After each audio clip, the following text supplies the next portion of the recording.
Hi there, and greetings from the Harshaw House in the Catskill Mountains in New York.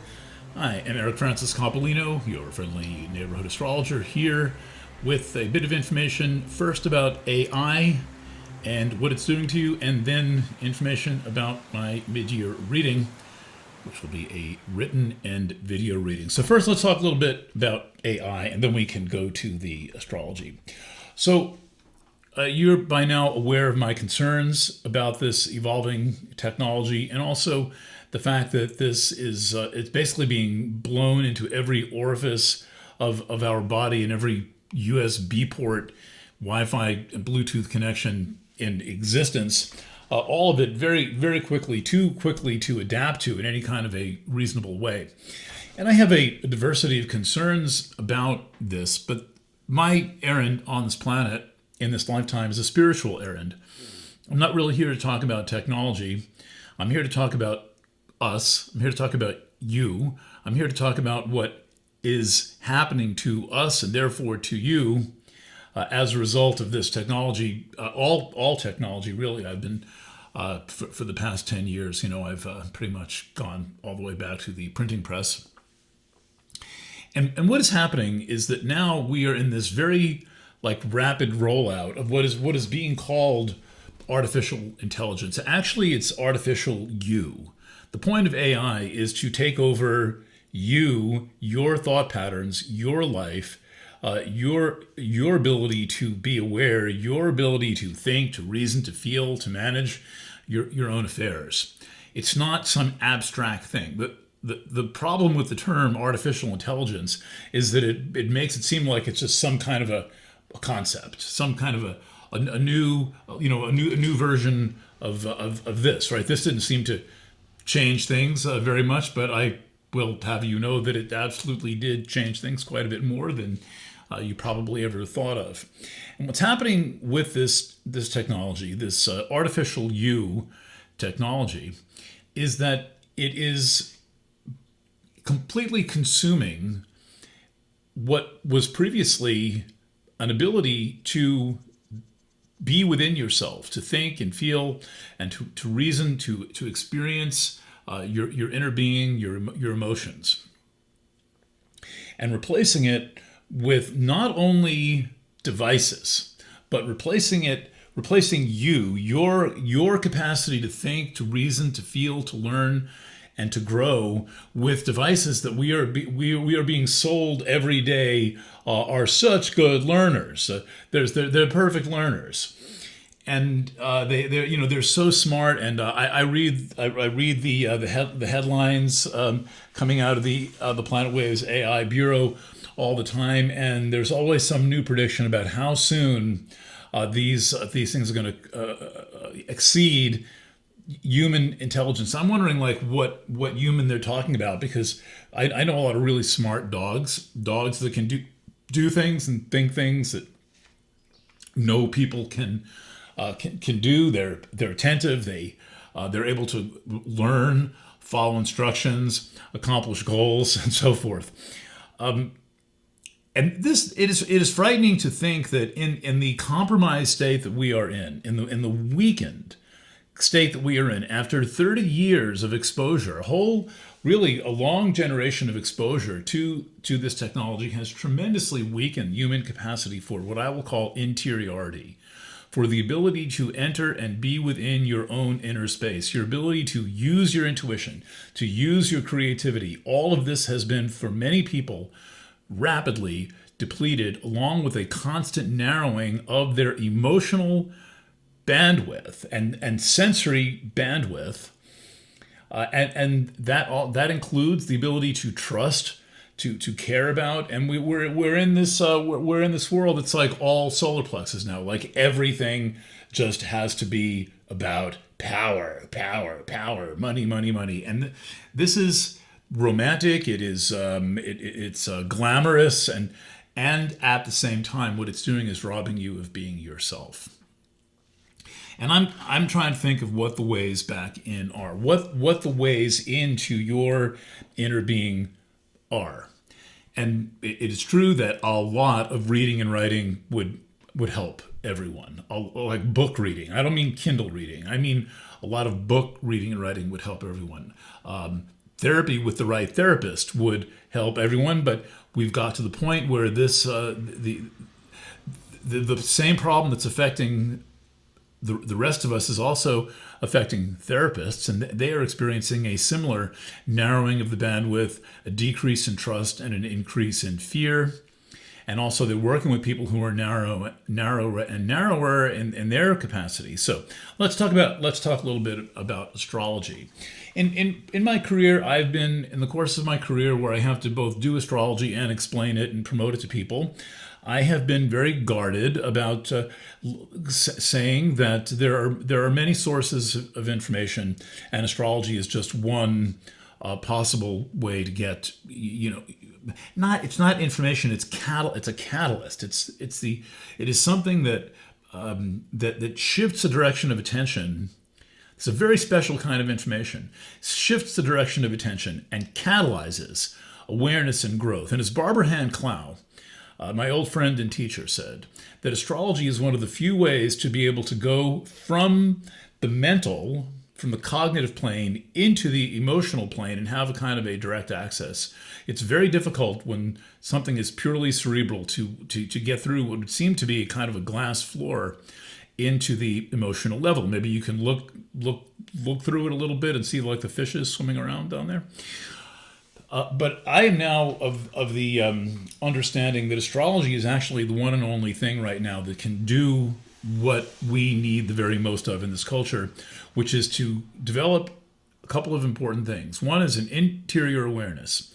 Another is the ability to sort out our feelings. Another is the ability to understand the different aspects and facets of our life through a representation in an astrological chart. And finally, there's the matter of timing. There's the matter of the timing of growth progression, the evolution of personal development over time. And one of our struggles in our society is we live in a world that does not really provide for basically coming of age rituals. What do we get? Jewish people, they're very fortunate. Jewish people have a bar mitzvah or bat mitzvah at 13 years old, and Jewish families are very serious about this. Practically everyone I know is Jewish, and I don't know anyone who has not had a bar mitzvah or a bat mitzvah, and they will sometimes take their son or daughter to Israel for it's not a good time to do that right now. We have high school graduation. We're having now like elementary school daycare graduation. These are daycare graduation. Elementary school, it's ridiculous. High school graduation, it's not very special. And so because it's so routine and treated with such cynicism, and school itself is not really respected, we have no coming of age rituals in our society, and that means that people often do not come of age. But I will tell you that all through astrology are coming of age experiences, which are called key life transits, that we all go through, and we go through many of them at the same age, and then depending on the year you were born, the time in history you were born, we go through them at different times. But eventually everyone goes through all of them. And this information is contained in the astrology. Then there is responding to the time that it is now. And it is a very rich, very special time right now. And I want to tell you a little bit about it. I'm going to tell you a bit about it now, and I'm going to tell you a bit about it in the forthcoming Take It Easy mid-year reading from Planet Waves, which by popular demand I have decided will be a combination of written reading and a video reading in this format. This format being from this very nice new studio in the Harshaw House, and then combined with the split screen view. I have fixed the problem I had before, which is now when I look down at the chart, it will look like I'm looking down at the chart. And I want to give you a quick clue of what is going on now. It is absolutely immense. And the story that I'm going to lead with in the mid-year reading is going to be Uranus entering Gemini. This is crucial. Uranus last did this in 1941. It was 1941 through 1949. basically right before the beginning of World War II, which begins in December of 41 with Pearl Harbor, and then clear through the end of the war in the spring of 40, August, really summer of, depending on the German front or the Japanese front, summer of 1945. It's summer of 45, and then for the next 4 years of rapid technological development throughout the next few years, which was basically the birth of computer science as we now know it. And those were the years of Uranus in Gemini, and that is about to happen on July 7th. This is a big deal. We're already in an absolutely out of control acceleration of these technologies, and we need to get a grip on what this is doing to us. And I will be doing this by sign and rising sign. And you may think, well, what good is it? It's a general reading. Who really cares? No, nobody who's actually ever read or heard one of my readings would ever say that. And there are people who've been coming back for 20 years for these affordably priced readings. When I say affordably priced, it costs $555 to get me in person for 1 hour. It is $77 to have all 12 signs and rising signs this at the lowest price. Please look up your rising sign, and if you can't figure that out, write to me. We'll tell you how exactly to do that. So we're going to do Uranus into Gemini for all 12 signs. That is 12 different readings. And I'm going to continue to develop the story of Neptune and Saturn in Aries, taking this square from Jupiter. This is still fresh, this is still active, it is still alive, and it is still very helpful. These transits will help guide you back into your inner awareness. This is the thing missing. And the sad part is, it is like a drug has taken hold that you don't know you are on. And what the drug is doing is slowly filling up your interior space. It's almost like we're drowning spiritually as we flood with this kind of artificial water that is filling up all of this interior space and diverting us from the most important thing that we can have as we proceed through life on this planet, which is inner spiritual awareness, inner awareness of the life within. And by spiritual, I mean connected to something larger. And this point cannot be emphasized enough. The connection to something larger, the connection to God, the connection to Spirit, the Holy Spirit, the inner light, Shekinah, whatever you want to call it, is an interior connection. And when that connection is interfered with, when your relationship to yourself, to your higher power, as it is sometimes called, is interfered with, you basically are just a little ego box walking around in a body without the sense of connection to nature, to your brothers and sisters, to yourself, to your history, to your original instructions. This reading, these readings are about that reconnection, finding your way back into space that has already been co-opted and taken over.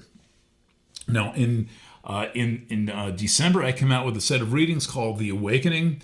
My best readings, fantastic readings.